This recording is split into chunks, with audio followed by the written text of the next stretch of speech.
All right, so last video I asked you guys if you'd be interested in me reacting to some Bleacher Report trades. I got an overwhelming yes, so let's go ahead and hop. So let's go ahead and hop into it. RIP to Kobe and MJ. That poster literally fell last night, and I didn't feel like putting it back up before I started shooting, and we're here now. So whatever, we're gonna hop into it. All right, so this is Bleacher Reports. Every NBA team's off-season dream target. So dream target means it might be some wild stuff in there that's not really going to happen, but let's see what they got. Shout out to Zach Buckley. Okay, Atlanta Hawks, Ben Simmons. That's ironic. That's really, really ironic. I think in most of these, let me just say off the rip, I think in most of these, they're not saying what the trade is for. They're like, they wouldn't be saying what the Hawks are giving up to get Ben. They're just saying Ben would be a great fit on the Hawks. Off rip, honestly, I agree. Like, I think it'd be pretty dope. The Atlanta Hawks need some defense. What does Ben Simmons do? Amazing defense. It's funny that he would go to this team or get traded to this team, considering they're the team that he was last seen embarrassing himself against. Definitely ironic, but I can see it fit on the basketball wise. Boston Celtics, Malcolm Brogdon. I don't know how I feel about this one. Mainly because I really like Marcus Smart there. Tatum and Brown are there. Like, I don't know if they need more guard depth. Because Brogdon also doesn't strike me as somebody who's coming off the bench after Smart. Are you bringing Smart off the bench for Brogdon? I don't know. They're basically saying here his ability to move off the ball and on the ball, have him come off the bench. He could play along Smart and both Jalen Brown and Jason Tatum because he doesn't necessarily need the ball in his hands all the time. It's not bad. I just don't love it. Brooklyn Nets get Rudy Gobert. Now this is solid. I think we're going to see Rudy on a lot of people's lists or a lot of teams. Because I mean, who doesn't want an elite rim protector? And the Nets need some defense. We've been saying that all season. Give them Rudy Gobert. Perfect fit for me. Because then likely, like, I'm assuming if you got Rudy, you're not keeping Drummond, but Drummond's already said he's going to test free agency. So go ahead and get Rudy Nets. Go ahead and get Rudy Nets. Charlotte Hornets, DeAndre Ayton. Okay. Yo, Ayton be looking so old in the face. Like, he just has a grandfather's face. Anyway, Charlotte Hornets get DeAndre Ayton. I like this a lot for them. Once again, another team who I've been saying all year who needs an upgrade at the center position. DeAndre Ayton's solid defensively. He's not, I wouldn't consider him one of the elite guys on defense, but he's good. And his offense is good. It gives them a nice little interior punch. This would look great. Lob target for Melo. This would be a really, really good fit. Chicago Bulls, Anthony Davis. Dang. Would this be moving off of Vucevic, I'm assuming? In a world where you don't love what Vucevic is giving you, Anthony Davis is a great two-way guy. His interior defense is crazy. Hometown hero coming back home. I think it'd be dope. I don't know what you have to give up to get rid of him, so that'd be interesting, but I think it'd be dope. Sign and trade with uh, Zach Levine. Cleveland Cavaliers, Gary Trent Jr. I think that's pretty good because I've seen a lot of rumors of Toronto potentially trying to move away from him or let him go this offseason. I'd be surprised if they do, but hey, Cavaliers that have some more guard depth. I think that's pretty solid. Dallas Mavericks getting Rudy Gobert. Okay. And once again, I told you we was going to see Rudy on a lot of teams. Mavericks getting Rudy makes perfect sense. What did we say during the Warrior series? They don't have any interior presence defensively or offensively. Rudy would be a big piece of that to making that better. The only iffy piece about this, Luka, Jalen Brunson, Spencer Dinwiddie, they like to drive a lot. They like to occupy the paint a lot. Rudy's not really effective outside the paint. We know he can't stretch the floor, so he's going to be clogging up some driving lanes a little bit. I'd be curious to see how that works, though. Denver Nuggets getting Dre Crowder. I think that's pretty solid. Just some extra wing depth, a versatile two-way guy who can knock down some shots every now and then. Jay Crowder's not an amazing three-point shooter, but you might catch a game and he might knock down 4 threes, and you might catch another game and he's 0 for 4. But the energy's going to be there. The defense is going to be there. Give you a little bit of dog on the team. A nice veteran. I'm not mad at it. Detroit Pistons, Miles Bridges. That's solid. That is pretty solid. He really stepped up his game a lot this year offensively, so it'd give Detroit some more offensive firepower. Keep the team young. I like that a lot. Golden State Warriors get Miles Turner. I've seen this one a couple times. I don't know what world this one makes sense, or excuse me, I don't know what world this would actually happen, but it makes so much sense to me on paper. Miles Turner, we all know what he can do defensively. That would just make Warriors defense even better. He's one of the better shot blockers in the league. Can stretch the floor a little bit. Little bit. I think his 3-point shooting gets gassed a little bit, in my opinion. I was one of those people a couple years ago. I wanted Miles Turner to be a legitimate stretch five for so long. Like we're talking back 2016, 2015. And he can knock down a couple of threes here and there, but he's not like a Karl-Anthony Towns or anything like that. But his mid-range jumper is solid for sure. Houston Rockets getting James Wiseman. Continue to go young. We don't really know what we're going to get out of him anyway because of his injury. The Warriors kind of proved that they could win without him, or at least be really, really successful without him. I'm not mad at this. Indiana Pacers draft assets. This is probably the most boring one on this list. I mean, sure, they feel like they made their trades when getting Halliburton here.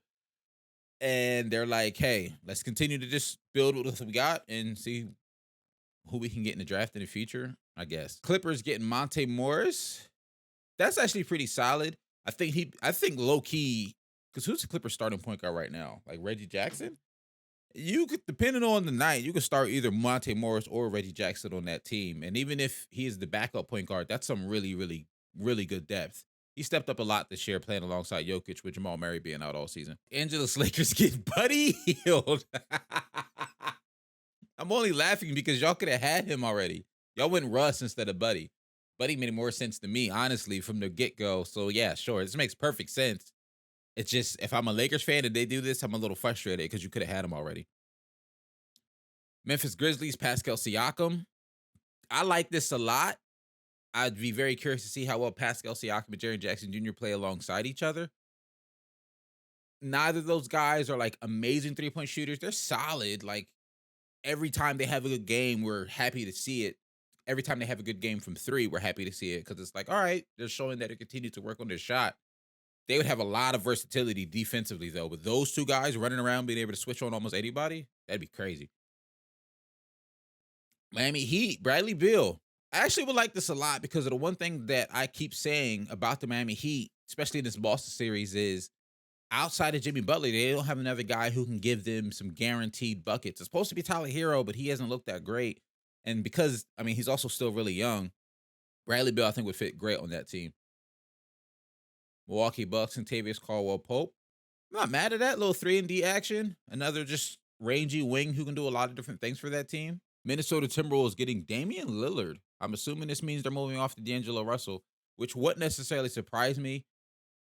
I don't think this trade is going to happen. This is one of those, this article is about dreams, obviously. I don't think this trade is going to happen, but I've seen some rumors thinking about moving off of D'Lo, going forward with Anthony Edwards or Karl-Anthony Towns. Swap out D'Lo for Damian Lillard, and I think that's a pretty solid team.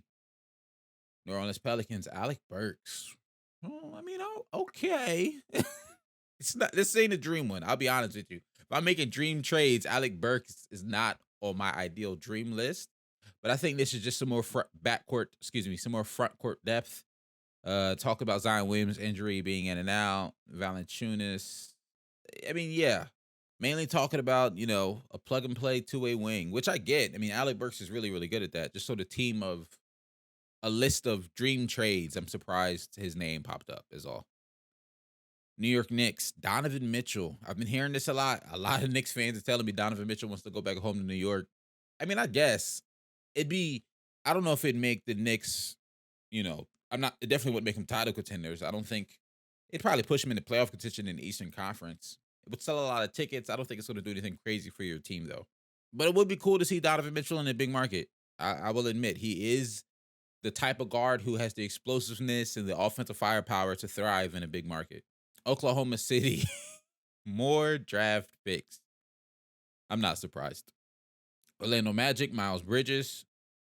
I actually wouldn't want him to go to this team because I like his game a lot. I think, like I said earlier, he's improved his offensive game a ton, but I think he benefits being around another dominant ball handler, just like he was with LaMelo Ball. On Orlando, they'd probably expect him to do a lot and might bring his efficiency down if he had to shoulder most of the offense. And they haven't done much in recent years. I don't want him to go there. Sixers, Bradley Beal. Hey, I mean, I'll swap Bradley Beal for James Harden. Bradley Beal at least gives a little more effort. So I'd take that. I'd like that a lot, to be honest with you. I thought we were going to get him during the conversations with the James Harden trade, but then he went ahead and had his surgery, and I was like, okay, he's not leaving anytime soon. Phoenix Suns, Clint Capella, and more. You know what's crazy? I wouldn't be surprised if this happens because every time I look up something new about the Phoenix Suns and DeAndre Ayton, they're not keeping him. They don't want to pay him. They don't want to play a center over about $30 million. Clint Capella would definitely be well under that 30 million a year mark, and they'd be able to use that cap space in other ways to fill out their roster in other directions. I'm not mad at this at all. This honestly makes a lot of sense to me. Portland Trailblazers, Jeremy Grant. I think that'd be solid. I don't know if that fix all of their problems, but I would love to see him play. If Dame is still there, I'd love to see him play alongside Dame because I've always said these last couple of years they need some more wings. They needed some wing depth. They needed a 3-and-D wing who can do them a little bit more than what they had. They hadn't really had that. Jeremy Grant would help them out a lot. Sacramento Kings, the top three pick. Oh my gosh. Luck found the Sacramento Kings a lottery. They climbed to number 4, but this is a 3-player class at the top. I mean, maybe, sure. They find a way to get a top 3 pick. That's a very Kings thing, though. That's funny to me. San Antonio Spurs, Zach LaVine. They got rid of DeMar DeRozan and get Zach LaVine? I guess. I mean, it'd be cool. He could play alongside Dejounte Murray. I hope he doesn't go to the Spurs. I'll be honest. Toronto Raptors, Harrison Barnes. I like that a lot. Another rangy 3-and-D guy. Not as tall as some of their guys they got now with Siakam and Scotty, but a guy who could probably plug and play, fit in their system, a smart veteran. I like that. Utah Jazz, Andrew Wiggins. That's not crazy. If Mitchell stays, if Rudy stays, very similar to what I said about the Portland Trailblazers situation, they need a 3-and-D wing who could do a couple of things. Wiggins showed he can do a couple of things, play some pretty solid defense. He does a lot. He'd fit in well there. Washington Wizards, Malcolm Brogdon. I'm assuming that'd be him. Fair to one, our Brandon will want to stick around Washington. Team yet to prove they can fit a roster around him. So it'd be them keeping Bradley Beal, him playing alongside Malcolm Brogdon. I think they'd be a really nice fun backcourt. Really fun to watch backcourt. And that's the end of the list. All right. Well, this was fun. We didn't go into crazy detail about all of these, but it's 30. We'd have been here all day if we would have did some really in-depth detail about all these trades. Some of them a little crazy. Some of them I really like though. Thanks for watching. I'll catch you in the next one. I'm out. Peace.